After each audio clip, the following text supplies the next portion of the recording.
Hi there. Welcome to today's Leading with Purpose Friday Digest. So, today we are talking all about how to lead the way for inclusive workplaces.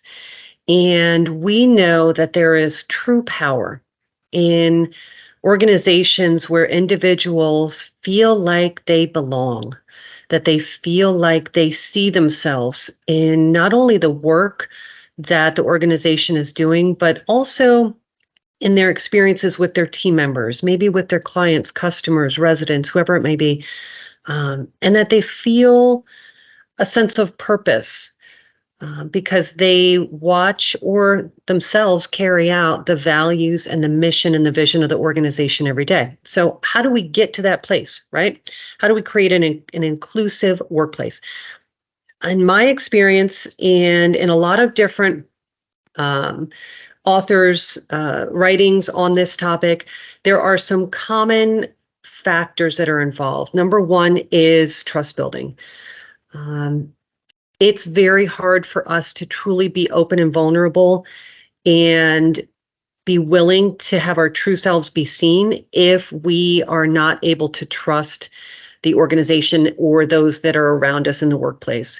And we also know that trust building is a very intentional, often extensive series of interactions, of team building, of sharing information, of following through and following up, of being honest and authentic. These are all factors that lead to trust building that helps that inclusive workplace exist, right? If we don't have trust in our workspace team members or in our leaders, it's going to be hard for us to truly show up and feel connected.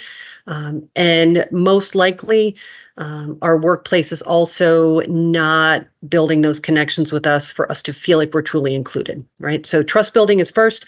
The second is transparency, making sure that there's a lot of wonderful information sharing and cultural competence around or learning around who we are, why we are, the fact that each of us in our diversity brings wonderful strengths to the table, but also that brings complexity to the table. So being transparent about the realities of working in a diverse workspace, how we care for each other, how we address each other, how we respect each other. Those are all essential elements of an inclusive workspace.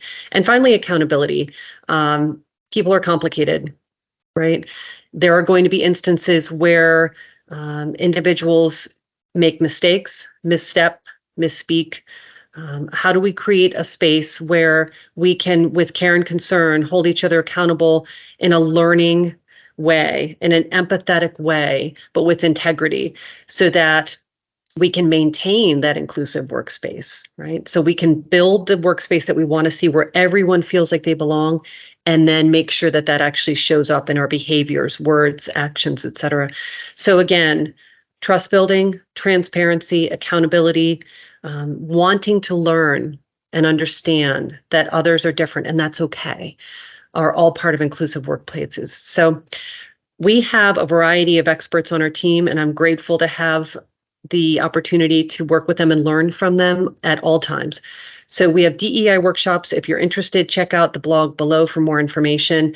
As always, this is a journey, and I encourage you to seek out experiences, knowledge, information, stories of people who have different paths than yourself, and learn to take those perspectives with empathy and care.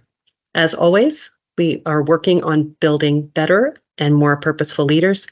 I wish you the best in your journey. Take care.